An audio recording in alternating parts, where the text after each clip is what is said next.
će duplirati broj sudova u skladu sa potrebama građana. Novo ministarstvo je izradilo predlog zakona koji je sada u proceduri.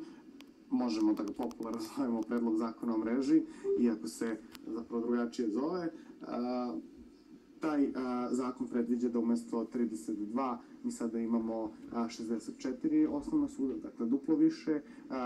Osnovnih tužilaštava imamo blizu 30, sada ćemo ih imati 58, dakle to je opet duplo. U fizičkom smislu sud će biti bliži građanima, što jeste najveća prednost nove mreže, kažu u Društvu sudija Srbije. U fizičkom smislu sud će biti bliži građaninu. Imamo sada situaciju da su sudovi veoma udaljeni, gde čak i po 70-75 km, a mreža puteva je jako loša, tako da je građanima teško da dođu do sudova.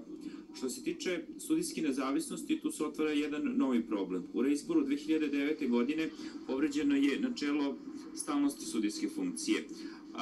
Bojimo se da postojeća zakonska rešenja, odnosno zakonska rešenja koja se predlažu, imaju potencijal da povrede jedno drugo načelo sudijske nezavisnosti, a to je nepremestivo sudije. Advokat Željko Simić smatra da nova mreža ipak neće rešiti suštinske probleme u pravosuđu. Naravno da je bitno da li će građanin do pravde putovati 3 km ili 50 km, ali je mnogo važnije kada će svoje pravo ostvariti.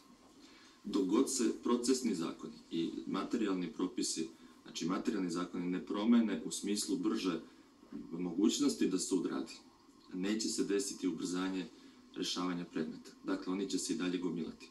Reforma pravosuđa će biti potpuna tek kada put do pravde bude kraći, što će se desiti samo ako sudski procesi ne budu trajali kao u dosadašnjoj praksi, godinama ili čak decenijama.